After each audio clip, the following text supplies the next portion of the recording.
Hi, I'm Ben, and welcome to Subject Access, a podcast where I interview experts who work at the intersection of law, privacy, and AI. In each episode, we unpack what the rules are, how organizations are implementing them, and what comes next. There's a loud voice right now that the solution to protecting children online is simply to ban phones and ban social media. But my guest today argues that not only is a ban impossible, but it ignores a much bigger elephant in the room, that schools themselves are now the ones requiring children to use apps that harvest data, gamify attention, and in some cases use dark patterns. And they're doing these in just the same way as social media platforms.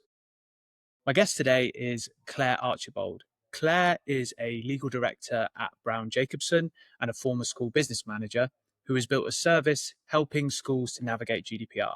She's also a specialist more generally in children's data protection and EdTech governance. Welcome, Claire. Hi, thanks for having me on. Thank you for coming on. It'd be great, Claire, perhaps just before we jump into the topic we're going to be discussing today, if you could take me through and take our listeners through the how you've come to be where you are and your background. So originally, when I first started off as a baby lawyer, I was an environmental and health and safety lawyer. And then I spent a really, really long time trying not to be a lawyer and doing all sorts of things, project management, counselling, working in a school, and so on and so forth. But eventually, and I kept doing career quizzes during that time as well. It's like, what would my ideal career be? And they said, oh, you'd be a great lawyer. I'd be like, no, I don't want to be a lawyer.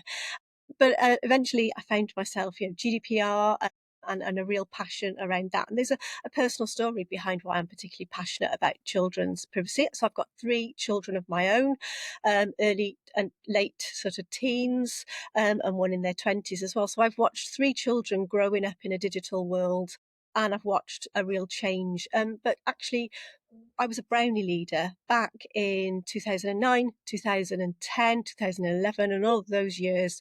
And I could see a real change there. And I had an Instagram account. I thought Instagram was great. And some of my Brownies were requesting to add me on Instagram. And I was pretty shocked about that. And so, you get the link and you can click on this child's profile. And I could see my Brownies, 8, 9 years old, in kind of provocative clothing. And furthermore, they'd also taken photographs of themselves inside school, inside classroom, and they'd uploaded them to a public Instagram account. And I talked to the head teacher about that, and he was really shocked and had no idea that children were bringing phones into school on the traditional bring your toy to school day. And so there was that real lack of awareness in terms of what children were actually doing online from adults at the time. And so that really and then again, with my own children as well, I was probably taking photographs of them and putting them on social media. And my daughter said to me, I don't want you to take a photograph of me, mummy. And I said, well, why? Because you're only going to put it on Facebook, she said. And that was a real watershed moment for me as I realised the error of my ways, and it really shook me and kind of changed my thinking. And now I'm really lucky to get to work in an area I feel really passionate about. It's really, really busy, but I get out of bed every morning with a real sense of vision and purpose, because I get to help schools ultimately with the aim of helping them to improve the digital lives of children, to improve their data protection practices, and so on and so forth. I'm really, really looking forward to today's conversation. And I think we've got some really interesting, different, nuanced views on this topic, which hopefully we can unpack. I hope so.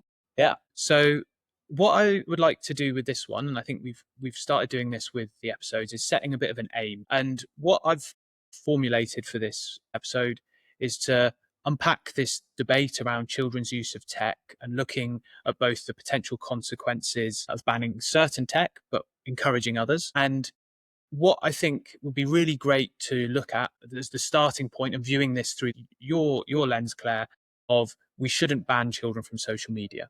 So I think unpacking all of these things and understanding the different elements of it is going to be the aim for today. I think we've already got laws that protect individuals, and we've already got laws that specifically protect children. So we've got the data, and this is what I'm really excited about being on this podcast, because I know I'm going to be speaking to fellow specialists, and hopefully you're all going to be saying, yes, absolutely. We already have laws that protect individuals. We already have the UK GDPR and the Data Protection Act, Privacy and Electronic Communications Regulations, the Online Safety Act, and the Children's Code. Those things are there and they should be protecting children and all users online. However, there are still ongoing concerns about children's online safety, particularly regarding their consumption of social media. And so my petition is that the debate needs to be more nuanced here. When we're talking about banning children from social media, we're being driven by emotion and what looks like a political kind of point, and to be seen to be doing something.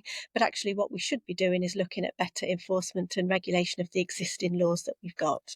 Yeah. And perhaps then we should begin, and perhaps I can set this up of the pro ban argument, unpack some of the harms, and then can hand over to you to get your take to sort of bounce ideas around there. So I think the the main principles that from my research as we can unpack here are, there's probably 5 key ones that I found for the pro ban side. The first is that having use of social media, widespread use of social media for young people and teenagers, has correlated with rising rates of anxiety, depression, and poor body image. This then, in turn, combined with the risk of exposure to more severe harms through personalized algorithms, means that children can routinely find themselves being exposed to more content which might be promoting things like self-harm or eating disorders. Or there is also, given the nature of social media, there is also the risk of exposure to grooming, moving that into the kind of the features of infinite scroll, autoplay, these mechanics, which we discussed a couple of episodes ago with Marie Pottle-Saville, has done a lot of work in the human-centric design space. One of the themes that comes out to me is the cyberbullying and the potential for tragic outcomes there. So we've seen that as one of the main reasons for the ban in Australia, among other things. But this kind of issue where we are seeing individuals using social media to kind of interact with other people in a negative way, I think is another really, really strong issue. And finally, the last area is around the disruption of daily life and sleep. And this is much broader than just children. I think, as you're saying that, what I'm hearing from you is that you could entirely take the word children out of all of that. Those are universal problems that we are all dealing with. And I think, one of the points I really want to make is we spend so much time talking about children. And one week, just for fun, as I read every article about children and their online harms, I just replaced it with baby boomers, and it's still read completely. It's still chimed completely right. And I know maybe a lot of your listeners here are not just worried about their children, but they're also worried about their older parents who are perhaps falling victim to political influence online. There's a lot of political influence, and there's lots of kind of made up political content and videos that are just not real and are being designed to manipulate people into thinking there are lots of particular members at a party of a party in a particular gathering, and it's just an AI generated image and they think it's real.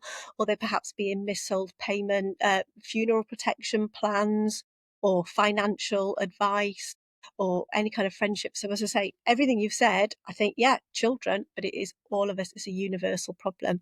And by banning the children, you are just stopping a certain section of the population, the section of the population who I personally very strongly believe we should design the whole of society around. We should design society around their needs, because the society that we live in belongs to them. It's their future, it's not ours.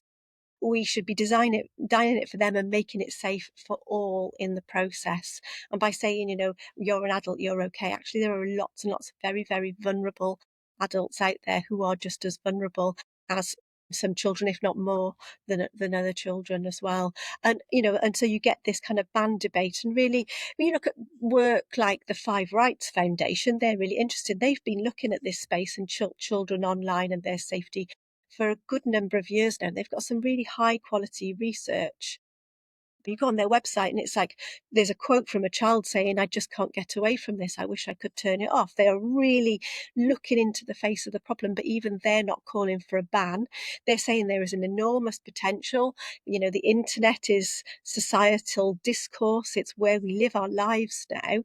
But the potential of that and the benefits of that are only going to be realized when that technology is designed with children and young people in mind, except rather than we'll make it safe for adults because we think that they're fine, but children are not safe. And it kind of reduces children to objects of risk who have no kind of buy-in or voice. A lot of the pressure gets put onto parents at the minute, and Mm, it's a case of the parent has to be the one dealing with this.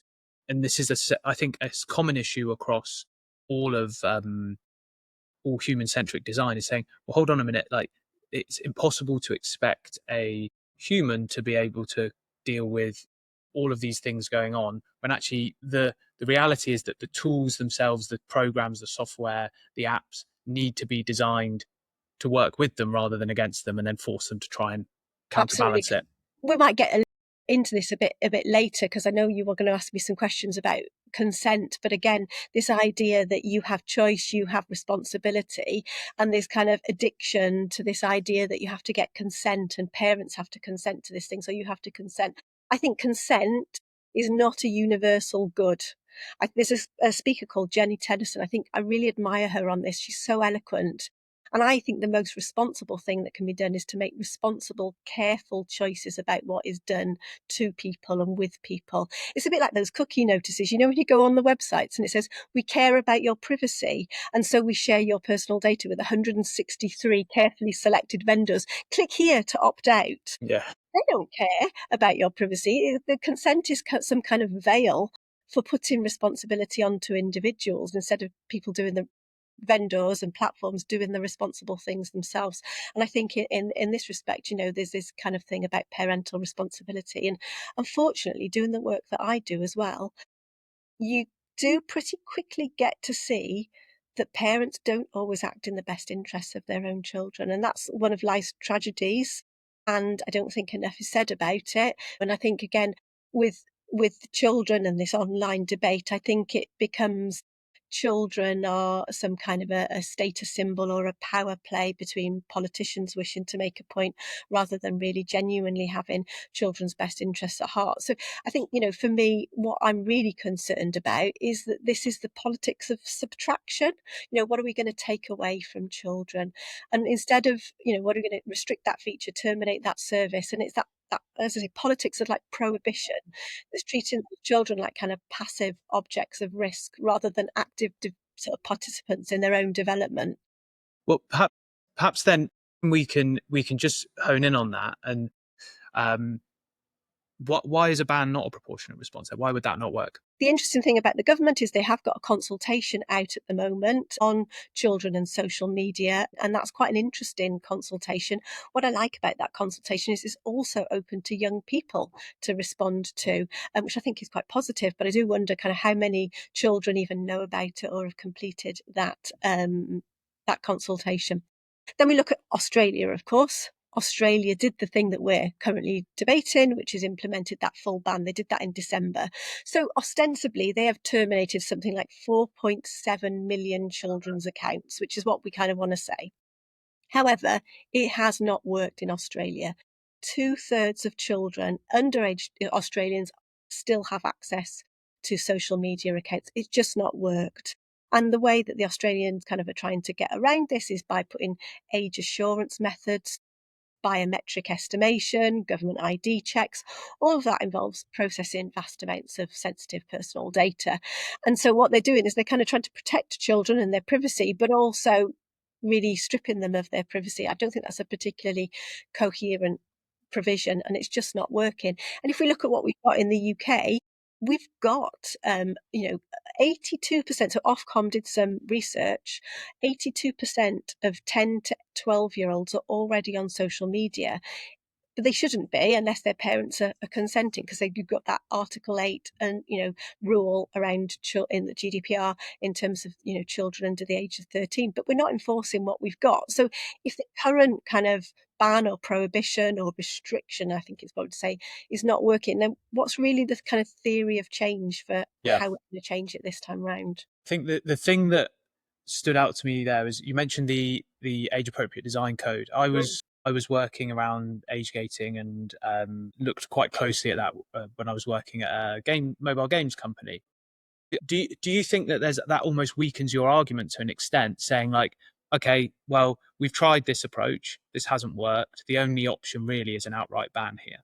I think the approach of the ICO, and I'm speaking my own personal opinion here, I don't know this to be the approach, but I think the approach of the ICO has always been to the carrot first, and to let things take their course and invite companies to look at those, and to work towards those standards. I think the ICO is going to start showing its teeth now in relation to the Children's Code. We know that children's privacy is one of the key areas of focus for regulatory enforcement now. We've had some letters and some warnings from the ICO, and they're going about it in the right way. You know, we'd like you to do this. We'd really like you to do this. If you don't do this, we're now going to take action.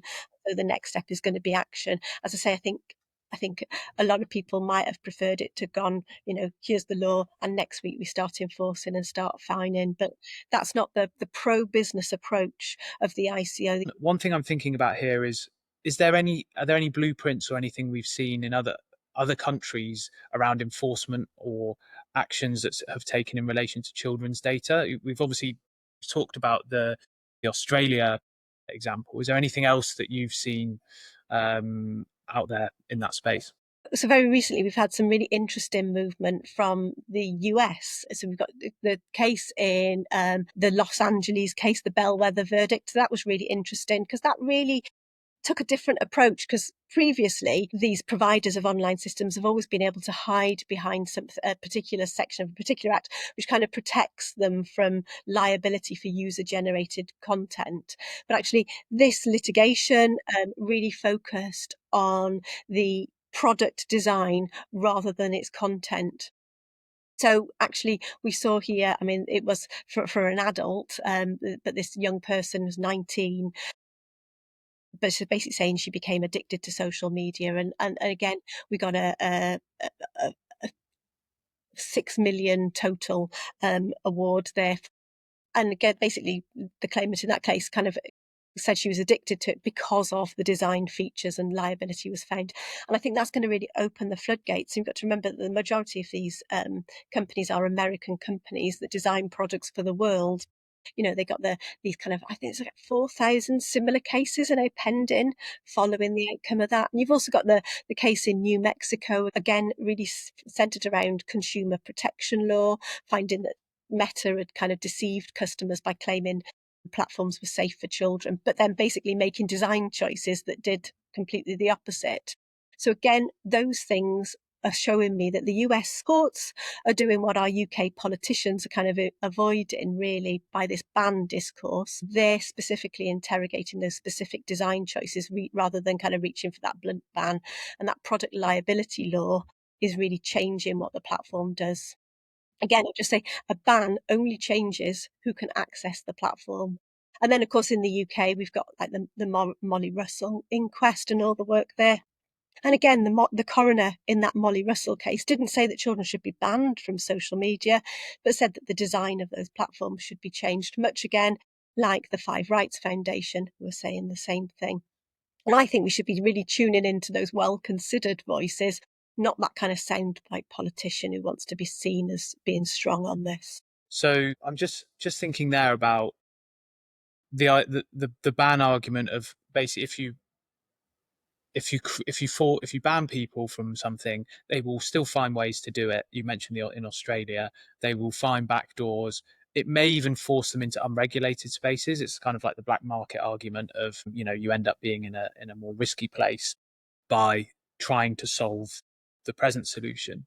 Um, Now, one thing that I'd like to sort of flip this problem on its head a bit is we're talking about social media and the fact that there are court cases at the moment. There is concern in legislative arenas around the safety of products and the realities for children in those spaces.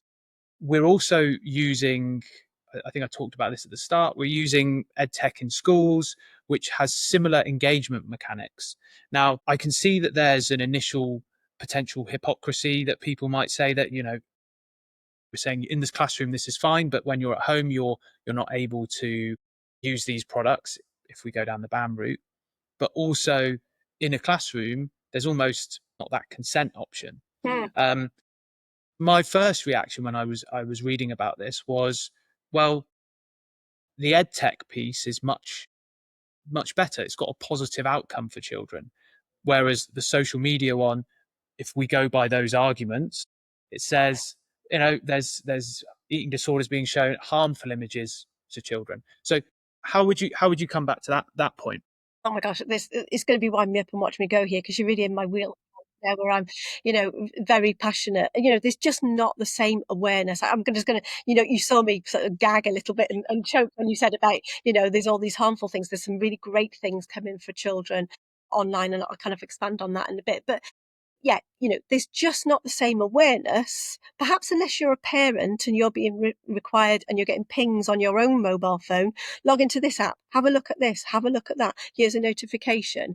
There's just not the same awareness of the pervasiveness of digital as part of a children's online schooling experience now.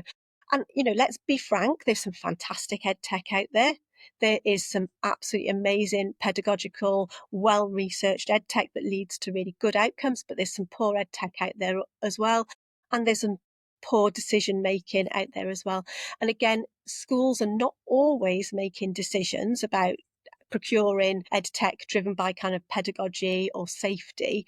They're driven by cost, or the fact that the ed tech app enables schools to more easily capture data about their progress or their attainment. And I know this because I have witnessed this. I've sat with schools and I've done exactly this work. So an example, as a DPO, I was asked to review the data protection provisions for a particular reading app.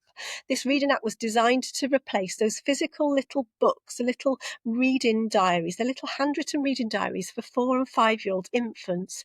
They come back and forth. You might know them. If you're a parent, you might have had one when you were in school, or your child might have had one. And the idea was that instead of, mum writing in the book and dad writing in the book and the child perhaps putting their own little wobbly letters in the book and it going back to school, teacher writing in the book and it kind of being that sort of shared artifact. Actually, what you were getting then instead was an app where everybody could log on and say how many pages little Johnny had read. From a data protection point of view, when I looked at it, it stacked up. It was fine. There wasn't anything inappropriate. There weren't dark patterns or any of these concerns. But my heart did really break when I kind of looked at that particular project, because those reading diaries are really important. They're not just that record of progress. As I say, that shared object, that shared physical thread between home and school, the child could write in it. They were, there was that kind of transition. And when I asked, well, why are you making this switch to the school? The answer was, well, the app's just cheaper. We can't afford to keep buying these books every year, and children lose them. And when we have to replace them, and it wasn't that it was better. It wasn't saying that this is going to be better for children. It was just cheaper. And that distinction really matters really a lot, I think, when parents are also receiving a message that digital equals dangerous. Another little personal story about the pervasiveness of technology in schools. So my youngest child was in the pilot year for the government's year 4 multiplication tables check, the times tables checks. This is a new mandatory digital assessment. Now, my daughter knew her times tables. She knew them pretty well, but she couldn't tap the answers into the keyboard fast enough because she'd been taught to write them down. And then suddenly there was going to be well, we're going to be doing it via this platform now. Now, children who'd spent more time gaming, who instinctively knew where the keys were on the keyboard, did outscore her, not because her maths was worse, but they weren't testing mathematical knowledge as part of that test. They were testing kind of keyboard fluency, essentially. And I think that tells you something really important about how poorly thought out the whole kind of digitalization of childhood assessment actually is.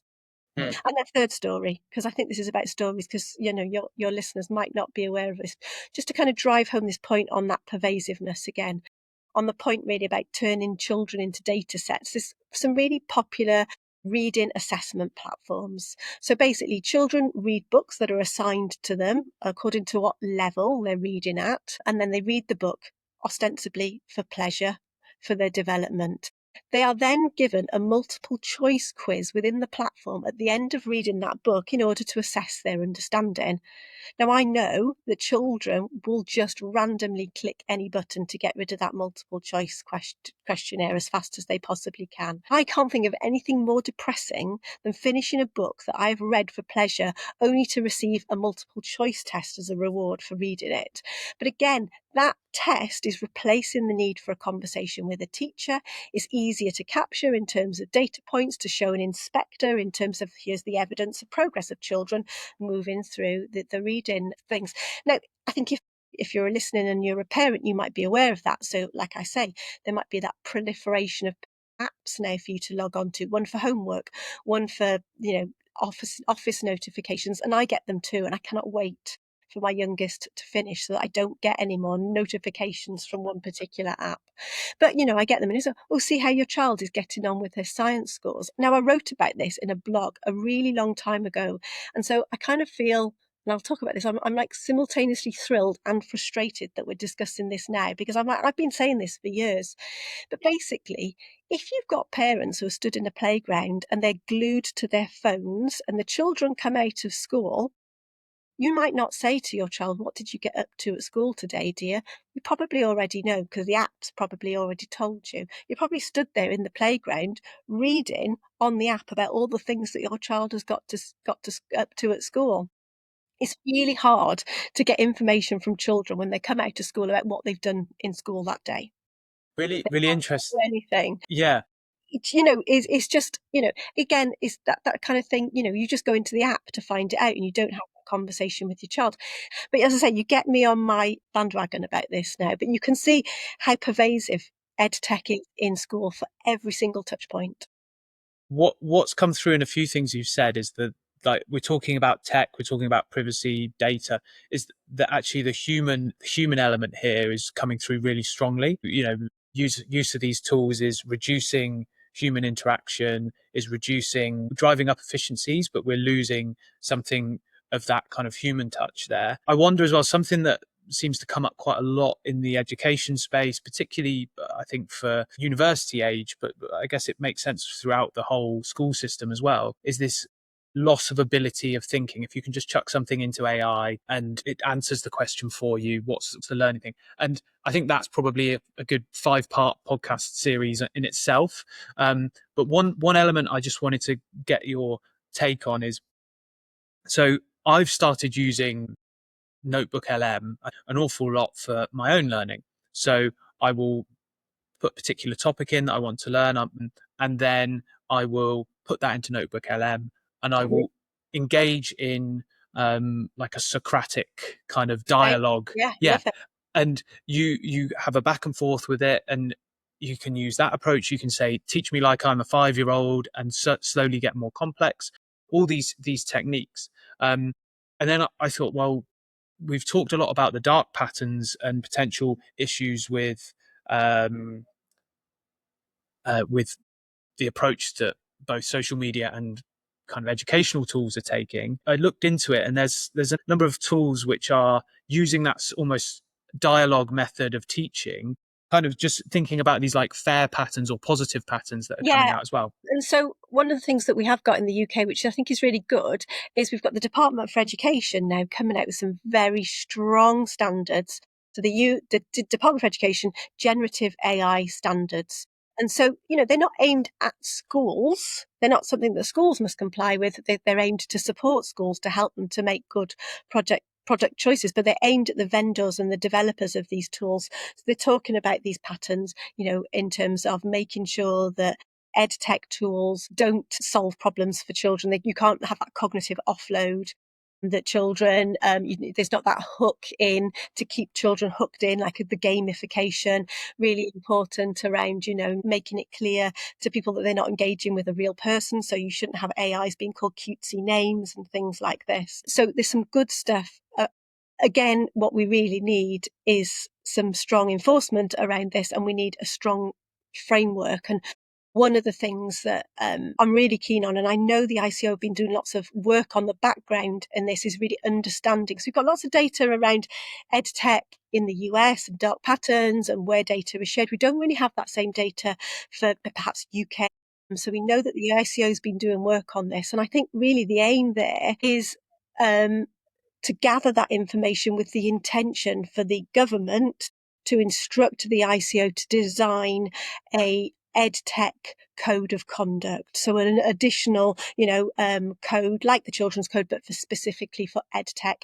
We're not there yet. I think that groundwork is being laid, and I don't think that can't come soon enough, that EdTech code, because schools really badly need not to be responsible for doing all of this due diligence checking in terms of all this. There needs to be standards. And I think the Department for Education, again, in the generative AI standards, does say, it is our responsibility, along with the developers of these platforms, to make sure that we put these things together right, rather than make it, schools should be the purveyors of a quality marketplace, the ones who are trying to find out what quality looks like. Quality should be brought to them.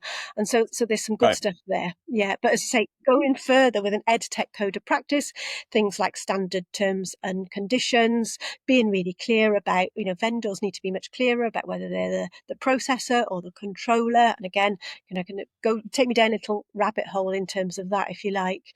But as I say, there's a real lack of clarity with schools and a real lack of understanding of just how EdTech vendors might either do exactly what they're instructed to do, or they might just go off on and do their own thing. Yeah. So it's about putting the frameworks in place and not just putting all the burden on schools or end users. I think Um, that there's a little bit of a kind of, I think the public debate still doesn't understand this properly. And you picked up on this earlier, and I just want to kind of come back to it. It's about children's consent and online services. Article 8 of the GDPR, which talks about children's consent, and the Children's Code apply to information society services, where services are accessed by children. And that is definitely within the scope. There's a really important distinction between an EdTech vendor who is providing an information society service directly to a child, and an EdTech vendor who's simply just kind of providing a platform that the school is ultimately the controller for, and the EdTech provider is the processor acting on the school's instructions. Those are fundamentally different situations, and there are fundamentally different legal frameworks, as I'm sure all our listeners will be aware of, where that vendor is genuinely just a processor, providing that infrastructure, that platform for the school to deliver its educational functions. Then the school is the controller, the school decides the lawful basis. It's always public task, by the way, in the UK, not consent. And that's the most appropriate way. But it really matters that we understand and we're clear-eyed about this distinction. I think the government and the Department for Education need to be clearer with schools about this, and schools then need to have better understanding. I spend a lot of my working week explaining this distinction to schools, because when they're doing DPIAs or they're doing due diligence, they just don't understand whether they're looking for a privacy notice or whether they're looking for a data processing agreement. And those things are really important to understand, because they're totally different obligations. so putting it in my experience within businesses is, very often I speak to people around the business who their day job is not privacy, their day job is not AI governance. It's kind of maybe list on their list of things to do number 50, and if that high. And I put this in the context of teachers, and I've got friends who are teachers, and the teaching world is there's so much going on there. There's an importance of having this real kind of careful understanding of where that data is going. Now, like, we've not really talked much about the teachers in all of this. I feel like we've talked about parents and the schools and everything. How do you see their digital literacy, their understanding of this fitting into this?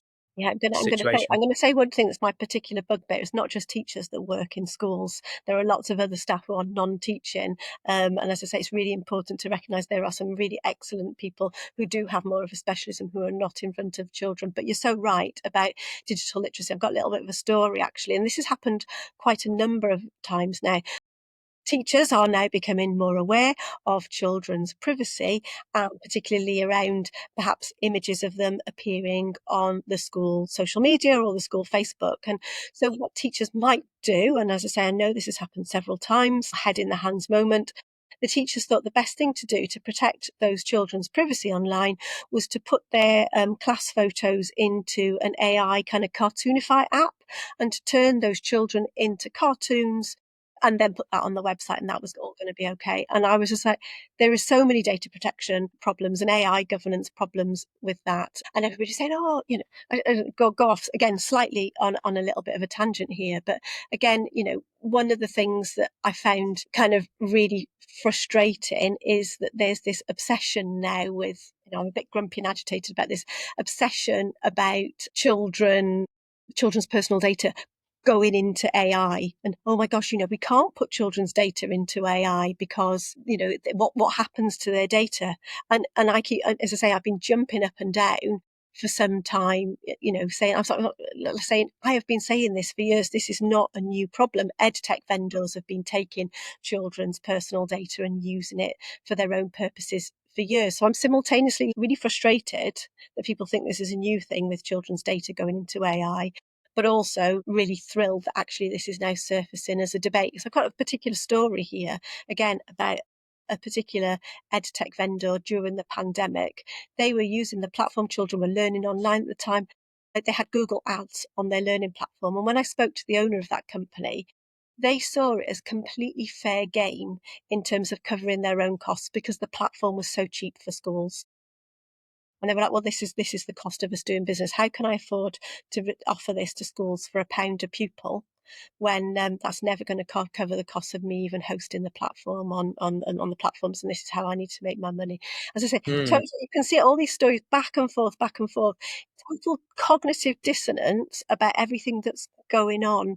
I'm really trying to kind of bring it all together in a slightly cross and grumpy I'd petition. say impassioned from speaking to you a few times rather than cross and grumpy, but yeah, I think just the mention of cookies there just making me think of, well, exactly the same as a website, exactly the same as any other app or tool.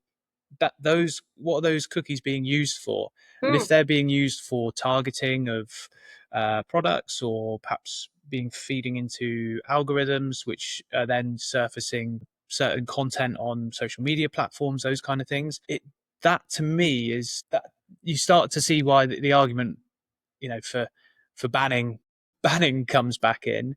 But to my mind, there's so much like benefit for children being able to use tools in education in the right way. Something we've not got to yet. I know you have some thoughts on this, is the flip side of like the positives of social media and the positives of those things which are perhaps demonized in the press. So I was wondering if you could perhaps talk a little bit about your views on that Yeah, and yeah. where that goes. Let's be positive. So 8 out of 10 adolescents are saying that social media makes them feel more connected to their friends, and 7 in 10 say it makes them feel more supported through tough times, and it gives them a creative outlet. Now, and for me, what's really important to understand is those benefits aren't necessarily evenly distributed. I think they're particularly important for children who are already marginalised. And I think Professor Sonia Livingstone, makes a really good point about this. She says something really direct. She says there's something very deeply elitist about telling children to go and play outside or read a book quietly, as if that's equally available to every child, regardless of where they live or what their home looks like. Access to information that kind of previously required expensive tutors, well-stocked libraries, the right kind of postcode, they are now available to every child with a phone and a decent internet connection. That child who's in school, their science teacher's been off sick, and there's been a parade of kind of temporary teachers for a whole term, now has access to some of the best scientists in the world and the communications. The child whose parents kind of didn't go to university, they can research degree courses, scholarships, apprenticeships, careers in just ways that just kind of weren't possible a generation ago. And we risk throwing all of that in a way in a debate that's kind of focusing entirely on risk and never on opportunity. And again, another personal story, I saw this really up close during the pandemic with my son.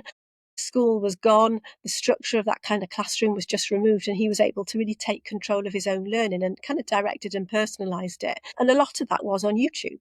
And there was one really, really specific moment where he was studying for his English GCSE. He just found this teacher on YouTube. It wasn't his teacher, it was some teacher somewhere else in the world, and it just unlocked something for him and explained things to him in a way that just clicked. And he got really good grades in the end, not because he was a natural at English, but because he was able to directly find that person who could teach him in a way that he just wasn't being taught. And that's no criticism of the teachers. They can't be all things to all pupils. And so, it's that democratization point I'm really passionate about. So when I was growing up a million years ago, the Encyclopedia Britannica was the internet. I didn't have one in my house. My friend had one. I used to go to his house to go and look at it. Or I would take myself into town and I would walk by myself into the town to go to the town library. And that was our access to knowledge. And that was it. Either we can't go back to that, because that would be the logical endpoint of this argument that we're saying we should limit children's access to the internet and to social media and AI. We're not actually replacing it. We're not proposing to replace it with something better. We're actually replacing it with nothing. Just nothing. And again, it's that politics of subtraction in terms of what we're taking away from children. And the children who will feel that absence the most accurately are not the parents who can afford tutors and trips and stocked bookshelves and all of that stuff. It's the children for whom the internet is that equaliser. And taking that away, I don't think is a safety policy. I think it's the privilege policy. And I know that's really strong. I'm going to say something really controversial here. Please And do. I'm going to say it really sensitively, because I am fully aware of how this might sound. Bereaved parents who have lost children in circumstances connected to social media or online harm speak with a passion and a grief that is absolutely devastating to witness. And I say this and I've got goosebumps even saying it. Of course they do. Of course they should be heard, and nobody is saying otherwise. But when we allow that voice, amplified by media and the political agenda, to entirely drive our sort of political debate on this, we're going to end up with a discussion that's entirely saturated in fear rather than actually being informed by evidence. And again, I'm going to send people back in the direction of the Five Rights Foundation, because, we're ending up in this kind of place where the implicit message to every parent listening is, if you do not support this ban, if you do not agree with these measures, your child will surely suffer the same fate. And that's really not a rational policy argument, because that's fear, and fear is a really poor basis for legislation. And I'm really acutely aware that I might sound like that sort of person that's dismissing a grieving parent, and I'm absolutely not. But I think there's a difference between listening to bereaved parents with compassion and humanity and allowing those most extreme and heartbreaking cases to become the only lens through which we assess risk or opportunity to an average child. Because by making kind of policy for that kind of worst case scenario and actually ignoring the reality for the millions of children who the internet is a bit of a lifeline, it's the society in which we discourse these days. And it's a place that brings marginalised children comfort, and it brings much entertainment and hilarity. Mostly children are laughing at us as adults for being the lumbering dinosaurs that we are. That's why they have their own language, and they have these words, and we're all desperately trying to keep up with it. They have their own kind of internet culture, and they find real interest in and joy. Remember the 6-7 thing, that all came from the internet. But yeah, but having said that, we've got to protect them, but we do that through design, not through excluding them. Great. Thank you. That really, a lot of really strong feelings within this space, which can, I think, like you say, when amplified by media, you can lose that nuance and the complexity and kind of where responsibility should lie. There's got to be some responsibility with schools, but actually the people developing those tools ultimately need to have responsibilities, and that needs to be informed by guidance, by existing legislation, Yeah. and If I was yeah, building everything if in I that was space. building a village square now, a real life village square, you'd expect me to build it with sensible paving slabs that people weren't going to trip over, with buildings that weren't going to collapse on people in the village square, and so on and so forth. These tech platforms are building the village squares, the town halls of our digital generation, and so it's on them to make sure that they're designed appropriately. Great. Perhaps then, as a closing question, if there was one policy or legal change that you think would make the biggest practical difference to children, perhaps both in schools and on social media and in the wider engagement with tech, what do you think the change would be? Yeah, I think, everything we're kind of talking about is kind of really connected here. The ban debate, EdTech blind spot, data protection basics that schools aren't getting right. They're kind of all the same problem, wearing slightly different hats. And I think if you try to fix one, the ban, without fixing the others, you're not really fixing anything. I'm going to kind of cheat slightly. I kind of want to say that I think there are three things. I really hope that all of this transpires. And because I'm a complete optimist, I really think that and hope that this debate is actually going to surface something more intelligent and more nuanced than a ban. So obviously I work with schools. And so what I'm going to really ask for first, and what I really think might be, around the corner, is that dedicated children's EdTech code of practice, enforceable by the ICO, mandatory due diligence requirements, clear rules around what vendors can and can't do with children's data, and real consequences for getting it wrong. I think that's happening. I think it's attainable. I think that could be a real single kind of most practical change for children in a school setting, which is where I sort of live. It gives governors and leaders something really kind of concrete to work with, and it holds those vendors accountable in the way that the current marketplace just currently isn't. The second thing, of course, is the big one, the well-being by design. And I think that the Los Angeles court verdict and the New Mexico verdicts are kind of hopefully pointing us in that direction. So like you said at the outset, the design, the infinite scroll, that algorithmically amplified outrage, engagement metrics that reward emotionally destabilizing content, they are choices. And they are not inevitable features of the internet. They're decisions made by individuals, engineers, project managers, executives, and they do affect everyone.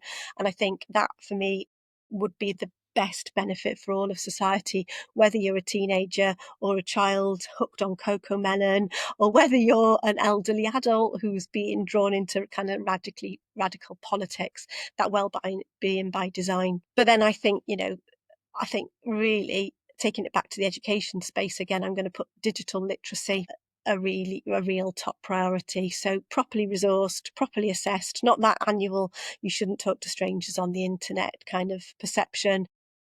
All that stuff that we talked about, children being able to spot dark patterns, not understand the difference between what a privacy notice or privacy policy says. Elderly adults who are being defrauded by algorithmically targeted advertising, all of that kind of is what gets me out of bed every morning, essentially, because we've built this profoundly complex digital world and we've never actually taught people, not just children, the language that they need to live in that world. And so can I have all three, please? But first I'll have the EdTech code.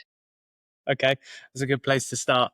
Well, thanks so much, Claire. I really appreciate all the honest, frank points you've made, and it's been really interesting talking. I feel like I've come away from this learning a lot. And to me, the key things that have stood out, throughout this entire discussion, there's been like people at the center of it, and not forgetting the human element to privacy, to children's data protection, to the wider use of AI and tech in society. Then there's this point around nuance that it's come up a few times around. We need to look at the nuance, look at the evidence, and then just your points around education in the digital literacy sense. I think there you said something a minute ago about we've created this thing and we haven't really taught anyone about it. And actually, if more and more of children's lives are being spent online, then there is an onus on us to educate and to inform them and enable them to make decisions for themselves. So, thank you very much. We'll speak soon. Thank you so much. Thank you for having me.